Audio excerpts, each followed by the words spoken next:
Greetings everyone, welcome to commerce classes, and today we will be solving one more question of branch accounting debtor system, okay, with invoicing. Now let us read the question first and highlight the main points here. Grewal and Sons, Mumbai invoices goods to its branch at cost plus 25%. Now when goods are invoiced at cost plus 25%, that means ये जो percentage है ये cost पे based है. ठीक है, अगर cost आपकी 100 है तो इन दैट केस लोडिंग हो जाएगी 25. Cost plus 25. That means if cost is 100, loading is 25, so invoice price is 125. That means loading as a proportion of cost price. Loading और cost का proportion है 25/100, that is 1/4, और loading as a proportion to invoice price, मतलब loading और invoice price का proportion है 1/5. सो अगर हमें कॉस्ट दे रखी होगी तो लोडिंग होगी 1/4 और इन्वॉइस होगी तो लोडिंग होगी 1/5. Okay, so we are to prepare branch account and goods and to branch account. दो मेन अकाउंट कहे हैं बनाने को. ओके, अब आ जाते हैं यहाँ पर इंफॉर्मेशन. सो ये हमारे पास ओपनिंग बैलेंसेज है. अब इन्वॉइसिंग के केस में चाहे हमें इन्वॉइस लिखा हो या ना लिखा हो, वी ऑलवेज एज्यूम कि सारी स्टॉक इन्फॉर्मेशन इन्वॉइस पे है. ठीक है, सो ये स्टॉक इन्वॉइस पे है, गुड्स सेंट इन्वॉइस पे है, गुड्स रिटर्न्ड इन्वॉइस पे है. ओके, ये 4 बैलेंसेज हो गए हमारे पास. Now we have goods sent to branch, goods returned by branch, cash sent to branch for expenses. तो ये तो बहुत क्लियर इन्फॉर्मेशन है, सब चीज़ें गिवन है. गुड्स सेंट हो गया, गुड्स रिटर्न्ड हो गया, कैश सेंट हो गया. डेप्रिसिएशन प्रोवाइड करना है तो इसके लिए हम फर्नीचर अकाउंट बना लेंगे या डेप्रिसिएशन माइनस करके क्लोजिंग बैलेंस लिख सकते हैं. सो अकाउंट बनाने की भी ज़रूरत नहीं है क्योंकि एक ही ट्रांजैक्शन है. सो आपका 12,000 हो गया. इसमें डेप्रिसिएशन हमें लेना है 10%, फ्लैट रेट है. देखो पर एनम नहीं लिखा, तो सीधे 10% फर्नीचर का डेप्रिसिएशन लिया 10,800 पे. ये इसका क्लोजिंग बैलेंस आ गया. आप अकाउंट बनाते तब भी यही आता. ठीक है, अब एक्चुअल एक्सपेंसेस दे रखे हैं paid by branch. No, what does it mean? Usually तो डिपेंडेंट ब्रांचेस में यही होता है ना कि जितनी ब्रांच को कैश भेजते हैं वो सारी ब्रांच एक्सपेंसेस में यूज़ करती है. बट यहाँ ब्रांच पैसा कम यूटिलाइज कर रही है, विच मीन्स कि हमें इसमें अब जो रेमिटेंसेज हैं वो कैश अकाउंट बना के निकालनी होंगी, क्योंकि इसमें भी देखो कुछ कैश बच रही है 50,000. तो आप कैश का अकाउंट बनाओगे, आप बैलेंस हो सकता है मेंटेन कर रहे हो. सो जब भी बैलेंसेस दे रखे हो या हमारे जो अमाउंट्स मैच नहीं कर रहे हैं तो हम कैश अकाउंट बनाते हैं. अब देखो ये कैश का बैलेंस भी मेंटेन कर रहा है ना. तो यहाँ इसका मतलब हो गया कि आप कुछ बैलेंस रखने के बाद रेमिटेंसेस देते हो. सो आपको कैश अकाउंट बनाना होगा रेमिटेंसेस सॉल्व करने के लिए अगर गिवन नहीं है. अच्छा, एक्सपेंसेस हो गई, कैश सेल हो गई, क्रेडिट सेल हो गई, कैश कलेक्शन फ्रॉम डेटर्स है, डिस्काउंट है. ओके, बिल रिसीवेबल मिल रहा है डेटर्स से. अगर हमें अपने डेटर्स से बिल रिसीवेबल मिल रहा है, आप उनसे पैसा भी ले सकते हैं, बिल्स भी ले सकते हैं, तो ये आपकी एसेट हो गई. So if you keep it with you, क्योंकि बिल्स हमारे एक पर्टिकुलर टाइम पीरियड के बाद मैच्योर होते हैं. सो अगर आप इसको अपने पास रखते हो तो ये एसेट बन जाएगी एंड में. बट अगर आप इसको जैसे इस क्वेश्चन में डिस्काउंट करवा लिया, डिस्काउंट करवाने का मतलब क्या हो गया कि आपने बैंक में दे दिया है ना. सो अगर आपने इसको डिस्काउंट करवा लिया है तो ये आपके पास अब एसेट नहीं रही, आपको पैसा मिल गया.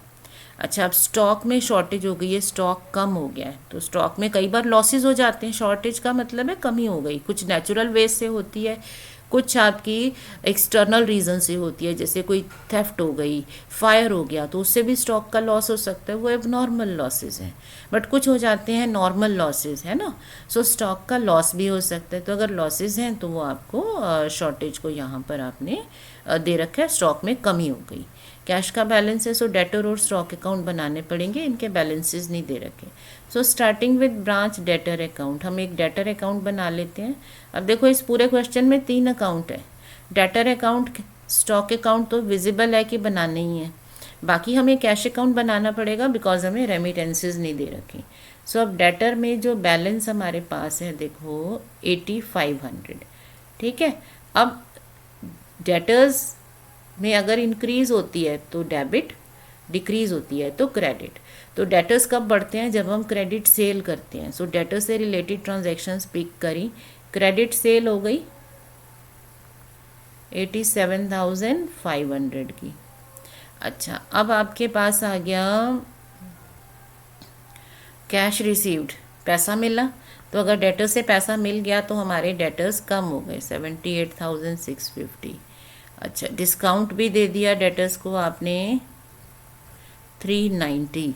डेटर से आपको बिल रिसीवेबल्स मिल गए 5000, ठीक है। 5000 के बिल्स भी लिख दिए। अब आपको बिल्स पे पैसा भी मिल रहा है, बट इसे यहाँ नहीं लिखोगे कि हमें पैसा मिला, क्योंकि पैसा अब डेटर से नहीं मिल रहा, पैसा बिल्स पे मिल रहा है। डेटर्स ने हमें बिल्स दिए, बिल्स ने हमें पैसा दिया। सो जो यहाँ जो कैश मिल रही है बिल डिस्काउंट करवाने पे, वो बिल रिसीवेबल अकाउंट में जाएगी, डेटर्स अकाउंट में नहीं जाएगी, ठीक है। अब हम इसको बैलेंस कर लेते हैं, क्योंकि और तो डेटर से रिलेटेड कोई इन्फॉर्मेशन है नहीं।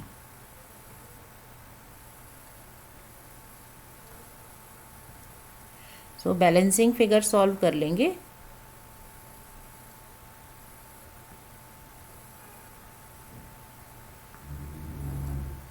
$11,960 ये हो गया बैलेंसिंग फिगर डेटर्स का।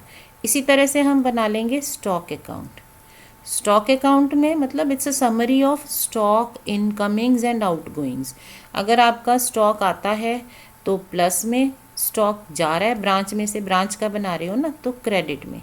नाउ इनवॉइसिंग के क्वेश्चन में ये इनवॉइस प्राइस पे बनते हैं, और अगर आपका ये क्वेश्चन कॉस्टिंग का है तो कॉस्ट पे बनाते हैं। अब इनवॉइस प्राइस पे सारी stock information. Okay, opening stock है 12,500, तो बैलेंस हो गया ब्रॉट डाउन 12,500। अब और स्टॉक में क्या है? गुड्स सेंड टू ब्रांच, ठीक है। तो गुड्स सेंड टू ब्रांच हो गए 1,62,500। अच्छा, गुड्स रिटर्न भी है। So goods send to branch, account name एक ही होता है, रिटर्न लिख देते हैं ब्रैकेट में 6250। और स्टॉक में क्या चेंजेस हो रहे हैं, ये सब इनवॉइसिंग पे है। अगर कुछ नहीं लिखा तो इनवॉइस प्राइस ही एज्यूम्ड है, क्योंकि इनवॉइसिंग का क्वेश्चन है। कैश हो गई, डेप्रिसिएशन, एक्चुअल। ओके, अब सेल जब करते हैं तो हमारे स्टॉक में कमी होती है। तो स्टॉक अगर हमारा कम हो रहा है तो क्रेडिट साइड में अब आ जाएगी cash sale, credit cell.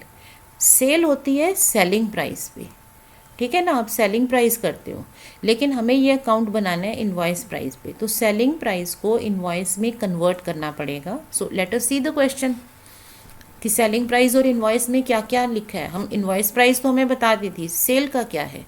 Branch is required to sell these at invoice price, मतलब जो इनवॉइस प्राइस है वही सेलिंग प्राइस है, आपको इसी पे सेल करनी है, ठीक है। तो ये तो फिर एज इट इज़ ही आ जाएगा, इसमें कन्वर्जन नहीं है।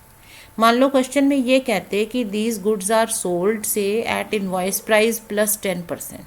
इसका मतलब इनवॉइस प्राइस इतनी है तो सेलिंग प्राइस फिर अलग आती, फिर सेलिंग प्राइस से इनवॉइस प्राइस में कन्वर्ट करते। अब ये सेलिंग प्राइस है, but selling price he invoice price है, तो इसमें चेंज नहीं करना पड़ेगा। अच्छा, अब शॉर्टेज दे रखी है। शॉर्टेज का मतलब स्टॉक में कमी हो गई, तो अगर हमारे स्टॉक में कमी हो जाती है तो हमारा क्रेडिट साइड में आता है, ठीक है। अब आ जाएगा बैलेंस, और तो कुछ स्टॉक में है नहीं, तो बैलेंस आ गया। अब इसको बैलेंस करेंगे हम। तो ये बैलेंस किस वैल्यू पे आएगा? Can you consider? कॉस्ट पे आएगा या इनवॉइस पे आएगा? जस्ट कंसिडर दिस, सोचो।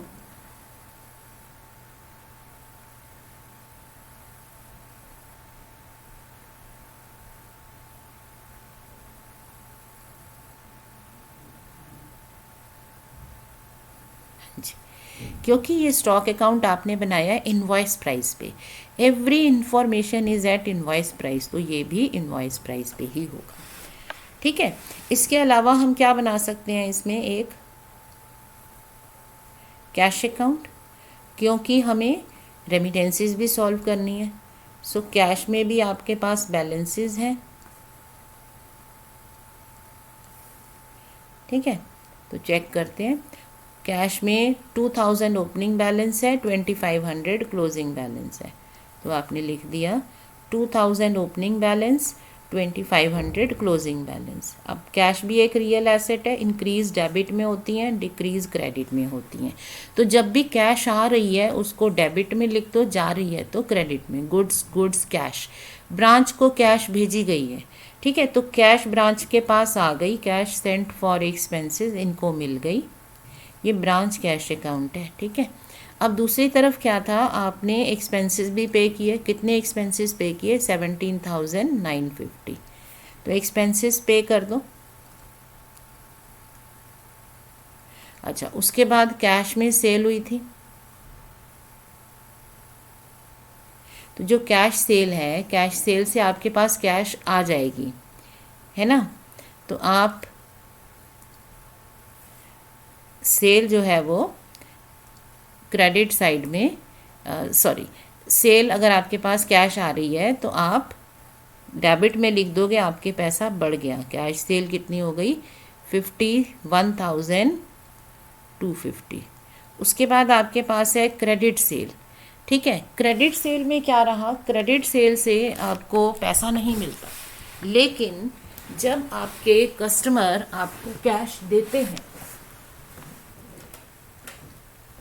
ठीक है ना, तो आपके पास कैश आ जाती है, ठीक है। सो क्रेडिट सेल नहीं लिखते हैं, बट जो कलेक्शन हो रही है हमारे डेटर से वो हमें यहाँ पर लिखनी है।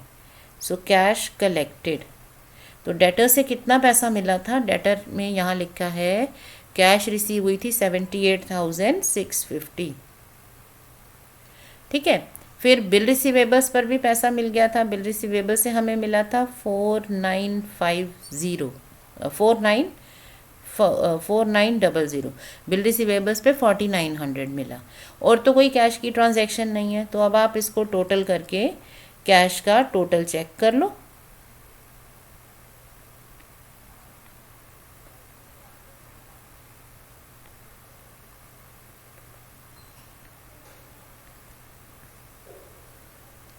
ठीक है, सो 1,44,800। सो कैश अकाउंट मतलब रेमिटेंसेस कितनी हो गई, ये आपको सॉल्व करनी है।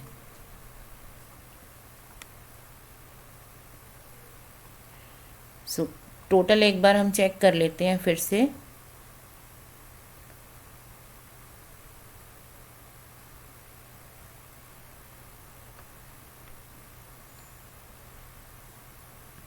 $1,54,000, ओके।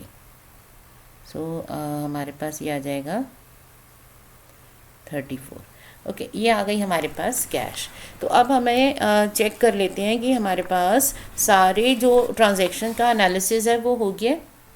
ओपनिंग बैलेंसेस हमारे पास ये रहे, क्लोजिंग बैलेंसेस सॉल्व हो गए, ये सारे बैलेंसेस सॉल्व हैं, ठीक है। गुड्स सेंट हमारे पास है, गुड्स रिटर्न हमारे पास है, कैश सेंट हमारे पास है, कैश रेमिटेड हमारे पास है। So we have got all information. तो अब हम बना लेते हैं branch account for the year 2019-20 लिख लो, या फिर for the year ending on 31 March 2020, okay. ये है books of head office, so books of Grewal and sons Mumbai, ठीक है। अब क्या क्या लिखना होता है हमें, सबसे पहले लिखेंगे बैलेंस ब्रॉट डाउन। तो बैलेंसेस कितने हैं, स्टॉक 12,500, डेटर्स 8,500, फर्नीचर 12,000, कैश 2,000, ठीक है। तो टोटल हो गया हमारे पास 35,000। अब क्योंकि हमने ये स्टॉक किस पे लिखा था, स्टॉक लिखा था हमने इनवॉइस प्राइस पे, है ना, तो इसकी लोडिंग जो है वो दूसरी तरफ आ जाएगी, स्टॉक रिजर्व। इसे बैलेंस कैरी ब्रॉट डाउन करके stock reserve loading of opening stock. So opening stock है 12,500, लोडिंग का प्रोपोर्शन कितना है 1/5। ठीक है, ये आ जाएगी 2,500। अच्छा, ओपनिंग बैलेंस हो गया। अब आ जाएगा goods send to branch account, कितना है 1,62,500। ये रहा goods send, goods return. So दूसरी तरफ आ जाएगा goods send to branch account, returns 6250। अब क्योंकि आपने गुड्स सेंड टू रिटर्न ये इनवॉइस प्राइस पे हैं, तो इनकी लोडिंग ऑपोजिट एंट्री से कैंसिल करो। सो गुड्स सेंट की लोडिंग यहाँ पर आ जाएगी, लोडिंग ऑफ गुड्स सेंट कितनी है 1/5। सो 1/5 ऑफ गुड्स सेंट कितना हो गया,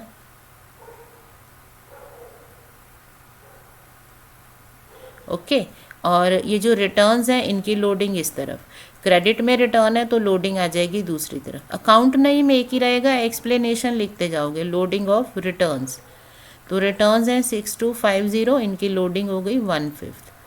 ठीक है, ये आ गया। सो गुड्स सेंट हो गए, गुड्स रिटर्न हो गए। अब आना है cash account, cash sent for expenses.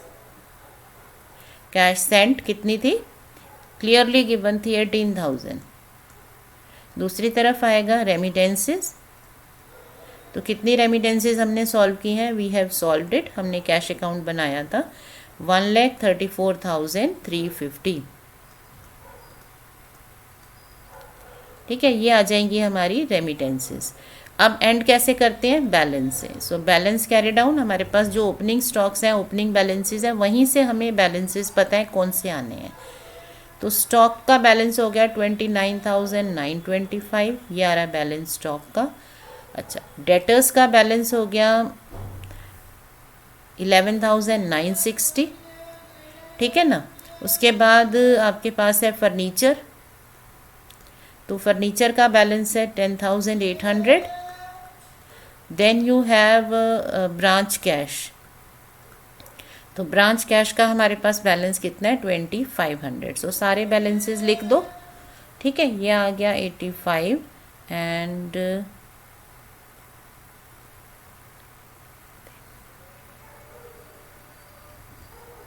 55, और यहाँ पर आ जाएगा स्टॉक रिजर्व। तो स्टॉक रिजर्व क्या होता है, लोडिंग ऑफ क्लोजिंग स्टॉक। अब क्लोजिंग स्टॉक की लोडिंग है, कितनी आ जाएगी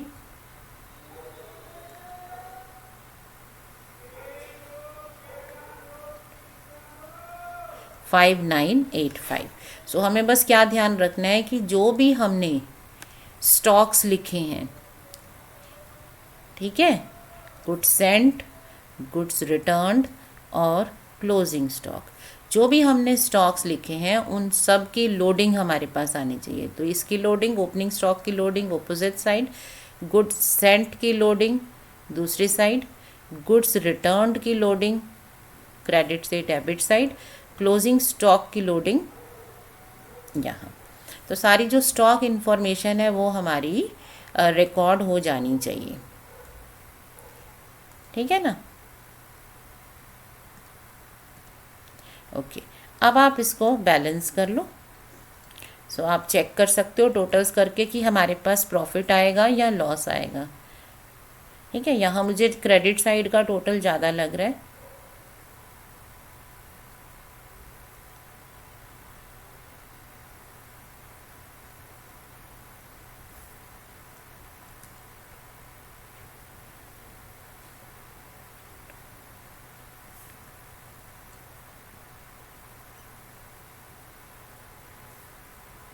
सो 2,30,725। सो यहाँ आ जाएगा general P&L account, branch profit. So इसे चेक कर लेते हैं, टोटल्स को मिला के 35 है ये, सॉरी। सो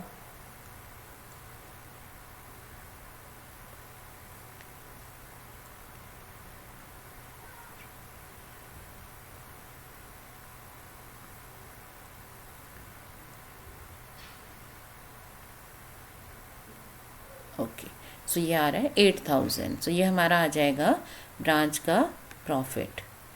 ठीक है, टोटल एक बारी और चेक कर लेते हैं।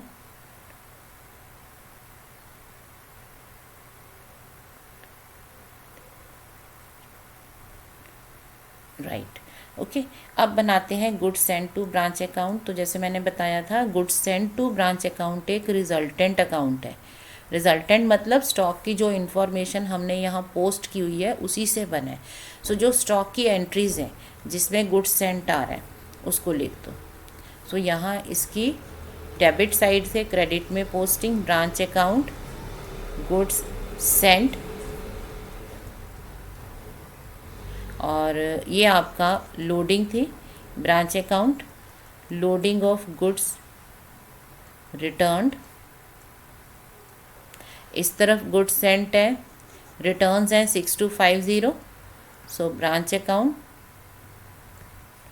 6250 रिटर्न, और दूसरा आपने लिखा है लोडिंग ऑफ गुड्स सेंट, ठीक है ना।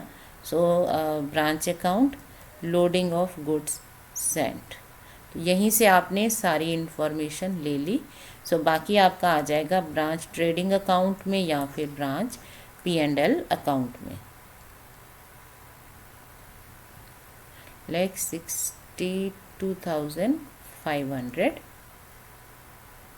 और ये है 1250, सो 750, 1,63,750, ठीक है। तो ये आ गया 50 गुड्स, जो आपके नेट में गुड्स गए हैं वो हैं 1,25,000 के, ठीक है। सो इस तरह से हमारा ये आ जाएगा finally. Okay, so this is how we prepare branch account under debtor system. थोड़ा सा कॉम्प्लेक्स लग सकता है क्योंकि हमारे पास काफ़ी सारी इन्फॉर्मेशन है जो एडजस्टमेंट्स रिक्वायर कर रही है, बट प्रोसीजर हमारा वही रहने वाला है कि हमें जो मेन 6 सेट ऑफ ट्रांजैक्शंस हैं, ओके 6 सेट ऑफ पोस्टिंग्स हैं जो हमें याद रखनी है। वो क्या क्या है? एक है balances, opening balance, closing balance, ठीक है। दूसरा है एंट्रीज़, एंट्रीज़ हैं आपकी गुड्स की और कैश की। So goods sent, goods returned, cash sent, cash returned. तो ये हमारी एंट्रीज और पोस्टिंग्स हैं। This is how we do the branch accounting. So now you can practise a lot more questions. So आपका debtor system complete हो गया है। Next time we will be taking up stock and debtor system. So